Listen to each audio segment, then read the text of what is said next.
Hello, viewers. Welcome back to the On the Court podcast, episode 2. I'm your host, Teilor Hubbard, here with my guest star, Kennedy Miller. How you doing? Okay, so we're going to jump right into it. The Rockets versus the Pelicans game. What did you see? I saw a Rockets team that initially this past offseason I thought they kind of regressed, losing Trevor Ariza and Mbah Moute, but I thought the additions of Brandon Knight and Michael Carter-Williams and James Ennis, Marquise Chris, I thought it would make the Rockets younger, gave them more ball handlers for the regular season in case Chris Paul needed to rest more. And last night, they just got dominated by a bigger team. I mean, they got out-rebounded by almost 20 boards. Anthony Davis is making a case for the second-best player in the NBA. Mirotic came out of nowhere with a 30-piece, put up 30 on the Rockets. Yeah. But, I think it's the Rockets added a lot of new pieces, obviously, and so it's going to take some time for them to mesh together. It's not going to be like how it was last year when James Harden and Chris Paul playing pickup game all summer, and it just translated on the court. You're factoring in Melo, those other guys, like I said, and so it's going to take some time, but I think they're all right. Yeah, I just feel like they didn't have their legs under them at all. They wasn't hitting no threes. Nope. They wasn't playing no defense. And, it was just kind of like Pelicans bullied them. Yep. Really. Took them low to the paint. P.J. Tucker, God bless him, 6'5". It's not big enough. He's not big enough. Can't really do nothing about that. Pelicans, I just think they had a good game. I don't know. I feel like if they were to play a team that gelled more together and wasn't newly put together, probably would be a little problem. Because Anthony Davis, he can't play that many minutes every night. They'll literally play him and then sit up for 2 minutes, play him again, sit up for 2 minutes. Like it's the playoffs. He's not gonna be ready. They're gonna kill him. Yeah, Mirotic is not gonna give you 30 every night. No. Julius Randle gave him 25 and 8. For your front court guys to combine that's almost 90 points. Exactly. And they put up 130. That is incredible. And it's not gonna happen every night. That was an anomaly. The Rockets are a really small team besides Clint Capella, so Maybe it'll be a bad matchup for Houston later on, but the Pelicans won't do that. What about the addition with Marquise Chris? Initially I was like, okay, I think this is a great pickup for the Rockets because it's another athletic big. We see it does wonders for Clint Capella now that he has two playmakers, Chris Paul and James Harden, feeding him lobs, and I feel like Marquise Chris could kind of fill in that role because I'm not going to say Clint Capella is overrated, but I think it's a couple of guys that can do the same thing as him in that system, with Mike D'Antoni, with those playmakers. So I thought that would be beneficial, but he didn't get any minutes last night. So that's what I was saying. He didn't get any minutes, and Brandon Knight didn't get any minutes. And so, Brandon Knight, ain't he still hurt? He might be still hurt, honestly. Yeah, he might be still hurt, but I thought those moves were for the Rockets for the regular season, for them to be deeper so their best players wouldn't be tired in the Western Conference Finals against Golden State and suffer injuries like they did. And so I feel like Marquise Chris needs to get minutes. True. And then Michael Carter-Williams, he just cannot shoot. Oh, no. And, here's the thing. Just because you go somewhere else into a team that can shoot threes doesn't give you the ability to shoot. You know what I mean? Exactly. James Ennis, just because you came to Houston doesn't mean you can just start jacking them, okay? Exactly. Just because that's the system doesn't mean you have to start doing it. Okay? Play to your strengths. Because, Lord, his shot, I think it was worse than Lonzo Ball's. Hey, not too much. Not too much on the Lake Show, okay? Hey, I feel you. LeBron's my favorite player. Okay. I'm just making sure. Okay, Suns versus Mavericks. I was really intrigued by that game because, it's got two of the best rookies in the class. DeAndre Ayton shot a lot of touch around the rim. He's a very skilled big man. The Suns are they impressed me. They really did. Shooters. I knew everybody knows what Devin Booker is going to bring to the table. I didn't recognize Josh Jackson because he cut his hair for one, so I didn't know who that was. He didn't cut it in 4 years. I did not know who that was literally till they did a zoom in on him. TJ Warren impressed me. They got a lot of offensive firepower. Trevor Ariza doesn't look right in a Phoenix Suns uniform. And the Mavs, I mean, they're one of those teams that could be a playoff team, given the right circumstances. No major injuries. I like Luka Doncic a lot,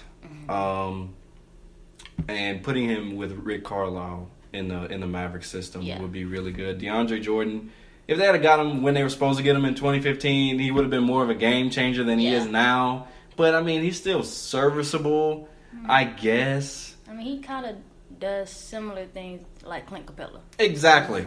And see, that's another guy you need playmakers around him that's going to help him get his points. Because he's not going to take 2 or 3 dribbles, post you up, and do a move. He's going to screen and roll, throw the lob, offensive rebounds, run the floor.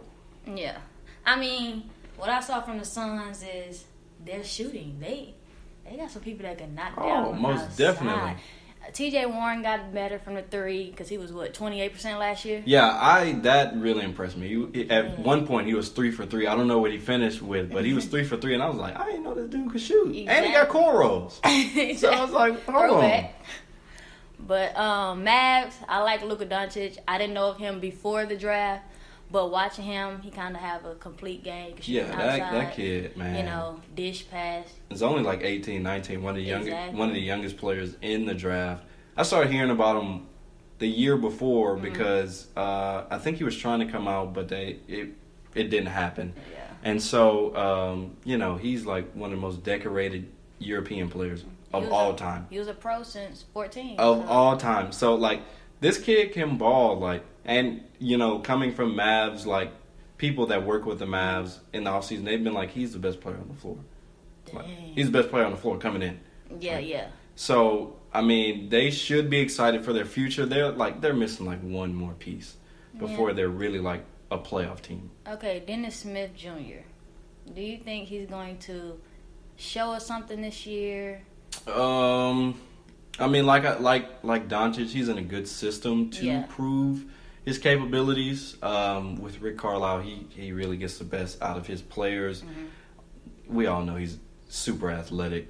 Can you knock down consistent jumpers? Exactly. I mean, that's like every athletic point guard, Russell Westbrook, John Wall. We ask those type of questions. Can you knock down consistently knock down jumpers to make the defense respect you? And to his benefit, this is only his second year. So he's got a lot more time to go. Yeah. He's got another playmaker in the backcourt with him in Luka Doncic, which those guys don't have. And so he can initiate the offense, and Luka Doncic can initiate the offense for him. So it can, work hand in hand. So I think that those are the benefits that he has, and we haven't seen the best out of him yet. He's still going to, And I mean, we're not expecting the Mavericks to make the playoffs. No. And I will say this. I don't think that I think he'll be the third best guard in that class with Lonzo and Fox. Yeah. Then I think it'd be Dennis Smith. Fox balling. Oh, yeah. He played really well last night. Okay, so who do you think is going to be the top 8 teams in the West? Top 8 teams, gut feeling, off the top of my head. Golden State, Houston, Oklahoma City, LA, the Lakers, Denver, Utah, Portland, I guess, and Memphis. Okay. Mine's is Warriors, of course, Rockets. I have Lakers. I think they're going to start off slow. Yes. But I think they can win at least 48, 50 games. Then I have Denver Nuggets. They're my sleeper team. Oh, yeah, Denver's really good. Yeah, even though they missed the playoffs for the last 2 years by a game, but they're my sleepers. 5, OKC. I have them at 5 because I don't know when Russell Westbrook is coming back, and I don't know. And 6, Spurs. I always got the Spurs making the playoffs. Just no DeJounte Murray. I know, but I always got the Spurs making the playoffs because of Greg Popovich. Most definitely. 7, I'm with you, Portland. They're not going to get over the hump. I think they have to break up that team, actually. Definitely trade one of those backcourt. Yes, get at least 2 good, solid pieces for them. An 8. Who you got in 8 seed? Pelicans? Probably, yeah. Yeah, the Pelicans. So, Pelicans or the Suns? I really like the Suns. I feel like the Suns. That's an intriguing pick right there. Are my sleeper team. I think Phoenix will try and tank one more year to finish their rebuild. Yeah. And then they're going to go all out for playoff pushes. Get one more piece, and then, I mean, they'll be set. Because I kind of like the young pieces, and then they integrated the old pieces with them to help the young guys. So, I don't know. I really, really like the Suns. Top 8 seed of the East. Boston, Toronto, Philly, obviously. Yeah. I don't know why it took so long. Boston, Toronto, Philly. I'm going to say Indiana, Milwaukee. Those two are interchangeable. Yeah. Indiana they're really deep this year. 6 through 8. Let's see, you got the Wizards. I think the Wizards will be a little better. 7 and 8. Can New York make it? Can Brooklyn make it? Can Cleveland make it? I think Cleveland actually could make it. I think Cleveland's got a shot. I think if I were to actually say the last two teams, I would say gut feeling, Miami and Detroit. Okay. Me, same top 3 as you. Boston, Raptors, 76ers. Yeah, those are the beasts of these. Yeah.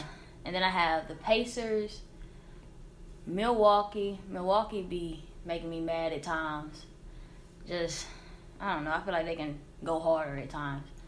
Giannis is a dark horse MVP candidate. They got Mike Budenholzer from Atlanta. Great offensive mind, is going to put Giannis in great situations to score the ball. Yeah. Might average a triple-double and shoot like 55%. Oh. Just putting that out there. Like, if they...